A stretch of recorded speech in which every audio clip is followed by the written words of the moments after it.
na-miss nyo kami dito sa studio, rinig namin nang sabihin ni Ate Jonah na talagang hinaharang mo ang sustento. Bakit? Ipamangkin mo rin naman yun. Di po kasi, one time po, si Alex, pumunta po sa kanila. Oo. Ngayon, hindi niya po binigyan po kasi ng pagkakataon na magpaliwanag yung isa. Hindi ko naman, kaya din naman po na hinadlangan ko po siya. Kasi sa ginawa po ni Mean. Bakit? Anong ginawa ni Mean? Kinalmot yung mukha niya, tsaka sinampal daw po siya. Hindi na kinuha niya yung sustento. Eh kaya sabi ko po kay Alex, huwag ka nang pumunta doon. Pala yung asawa mo eh. Sabi ko Sinampal sa mo? kanyang ganun. Kinalmot Kaya, mo? Simula po noon, pinagbawalan ko po na pumunta na si Alex sa kanya. Bakit mo nagawa yun, Mean? Paano po pinasok siya ni Papa sa trabaho para po sustentuhan yung mga anak ko, hindi para sustentuhan yung ibang tao. Balikan lang natin, Jonah. Baka Sabi ni diba? Mean, pinagkakatiwalaan kanya nung una, hindi niya binibigyan ng mali siya ang paglabas-labas niyo ni Alex. Bakit ba kayo kailangan lumabas noon at gumimik?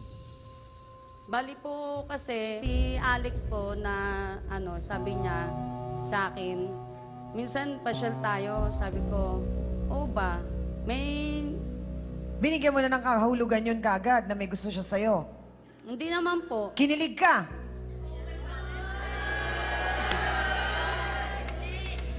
Konti. Konti. O, at least honest si Jonah. Kinilig ka. Bakit ka kinilig? Kasi, Alam mo naman karelasyon ng pinsan mo. kasi hindi ko siya as in na inagaw kay Mean dahil siya ang pumupunta sa akin eh. Kasi sabi ni Alex sa akin, iba raw kasi ako kay Mean. Sabi ko, Hindi, bakit? okay, Ano ako ba hindi. pagkakaiba namin ni Mean? Oo, Sabi- pangalan nga. Magkaiba kayo eh. Talagang sabi iba. nga, Maganda sabi pangalan niya ko. sa akin. Kasi si Mean eh, pag umuwi ako galing trabaho, pagod na nga ako, wala pa siya. At saka meron din po na... Okay, kung yun ang sinabi sa'yo ni Alex, kung pinahalagahan mo yung relasyon ninyo bilang magpinsan buo, bakit hindi mo kinausap, Mean? Naku, ate, may problema pala. Sabi ni Alex, may mga pagkukulang ka. Te, ayusin mo para hindi mawala sa'yo. Kasi Kasi hindi nga, ganun ang ginawa mo. So, gusto mo rin si Alex? gusto ko talaga si Alex. Ayun, gusto mo talaga. Okay. Paano mo nagustuhan si Alex gayong may karelasyon kang nasa Saudi? Bali nga po kasi wala na nga po kaming komunikasyon. Hindi ko naman Since din po- when? Kailan kayo huling nag-usap nung nasa Saudi? Bali po, pagka punta niya po ng Saudi, Oo. mga after 2 months, yun na po, wala na. Wala na kayo naging Wala na pag-uusap. pong komunikasyon. Pero diretsa ang tanong, pinadadalang ka daw ng pera. Yung nalaman po nila na pinapadalan, hindi po buwan-buwan.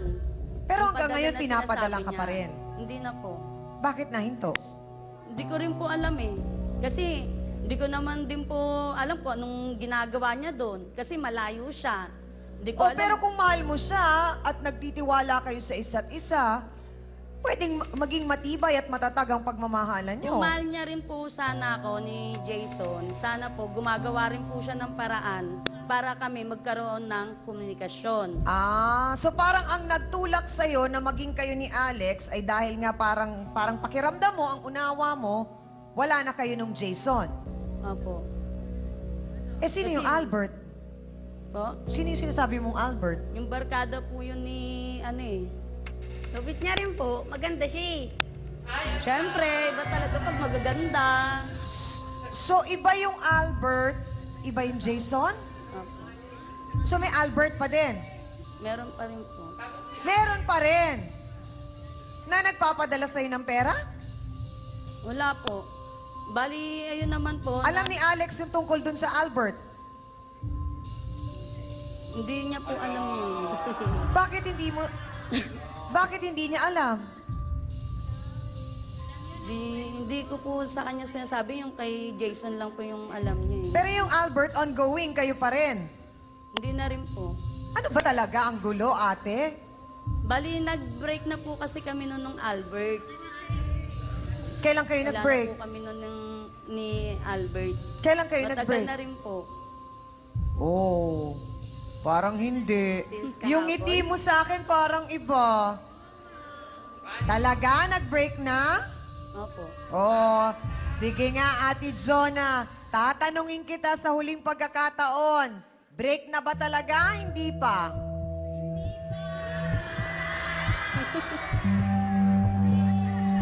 Break na ba talaga o hindi pa? Hindi pa nga. Hindi pa nga, naku mga kasawsawan. You're tumpak.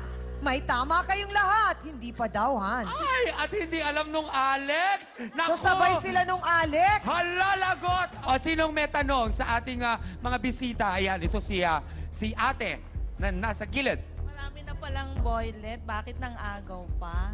Oo nga. sa pinsan pa niya. Siyempre, hindi ko naman din kasalanan na ibigin ko ang iniibig ng pinsan ko. Mga ganon. Hindi, ang sinasabi, Joanne, meron ka ng Albert. Bakit may Jason, may Alex pa? Hindi mo na lang pinaubaya sa pinsan mo yun. Yung Alex. Tapos doon ka na lang kay Albert. May trabaho rin po kasi yun. Parang pineperahan ko lang din po siya. May anak ka ba? Wala po. Wala. So bakit kailangan mong perahan yung tao? Hindi kasi po nawala na nga po sa trabaho si Alex eh. So yung ginagastos nyo ni Alex nanggagaling doon sa Albert. Paano nyo nakakayanan yun, Dr. Camille? Paano natin ipaliliwanag yung ginawa na yon ni Jonah na parang nanggagamit siya? Alam niya sa sarili niya na ginagamit niya yung Albert para may pangtustos sila. Alam ba ni Albert na doon nanggagaling ang pera nyo? Ay, ni Alex? Nalito na ako. Alam ba ni Alex na yung perang ginagastos nyo ay galing doon kay Albert? Hindi na po. Hindi alam, doktora. Siguro, Chang, ganito kasi, may mga pagkakataon ng ibang mga babae, ang iniisip nila yung to nurture yung pansariling kagustuhan. And so, hahanap sila ng mga kalalakihan na pwede lang makontrol. Unang-una, ang mahahanap nila dito, yung matagal na nilang gusto. Tapos parang they are more of a wanter rather than yung sasabihin natin na ay wala silang pakialam. So yung pangyayari ito, unconsciously siguro gumawa ng paraan itong si Jonah na mapalapit talaga sa kanya ng gusto si Alex dahil unang-una, long before, nandun yung unconscious thought na gusto ko siya. So, once na nakuha na niya to, siya ngayon yung mag-nurture dun sa relationship. Gagawa ngayon siya ng paraan kaya tama o mali na ma-feed yung relationship na yun eh. Kasi syempre, gusto niya talaga si Alex eh. Kaya tinan mo, gumagawa siya ng mga bagay na magkaroon ng Albert, na nandiyan pa rin yung Jason. Kung wala man si Jason, si Albert, makapagtutustos dun sa kanyang needs. Salamat po, Dr. Camille. Naku, mga kasawsawan. Oras na para marinig naman ang boses nyo. Sige nga. Naku, mga kapatid, narinig na natin ang kwento ng magpinsan na nagkaagawa ng jowa at ngayon ay nagkakaharangan ng sustento. Abay, mukhang meron kayong sinasang-ayunan at merong hindi. Gusto kong malaman kung anong panig yan. Boto hands tayo, go! Taas ang mga placards.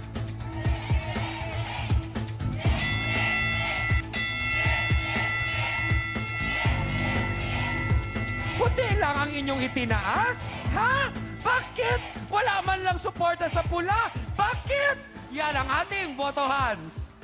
Jonah, yung mga magulang mo, sinong alam na karelasyon mo? Si Alex o si Albert? Si Alex po. So, hindi rin na alam. Hindi lang alam ang tungkol kay Albert. Hindi po. So, bakit mo pa, kumbaga, kinikip o tinatago itong Albert? Dahil nga po dun sa pera. Sa pera talaga.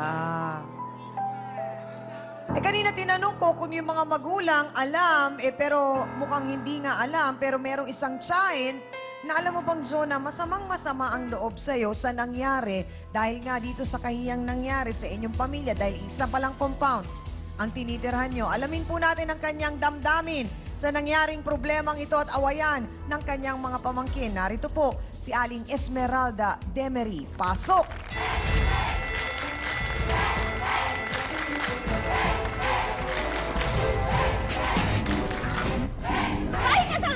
Aling Esmeralda, sa Sandali lang, Jonah, tsahin mo yan.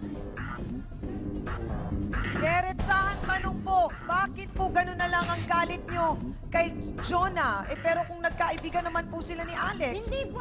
Kasi siya mismo nagpupunta sa bahay nila, nila Mayan. Umuupo siya ng ganyan, Paupo-upo pa siya.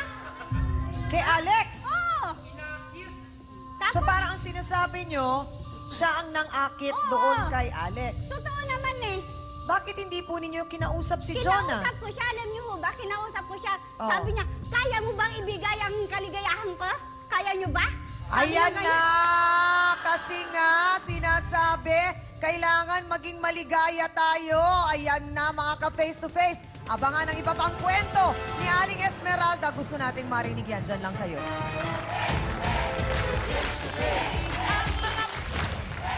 May diskarte po ng lalaki rin.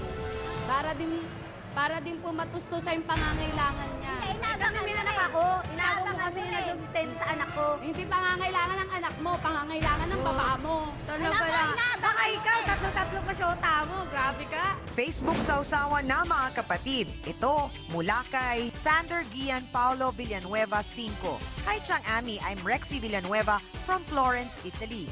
Like na like ko pong panoorin ang inyong programa dito sa Italy. Pag dumating po ang aking asawa galing work, binubuksan po agad namin ang computer at sabay kaming nanonood ng face-to-face. More power and God bless at sana magtagal ang inyong programa. Pakibati po ang aking anak na si Sander at Gian Paolo, pati po ang pamilya ko sa Santo Tomas, Batangas.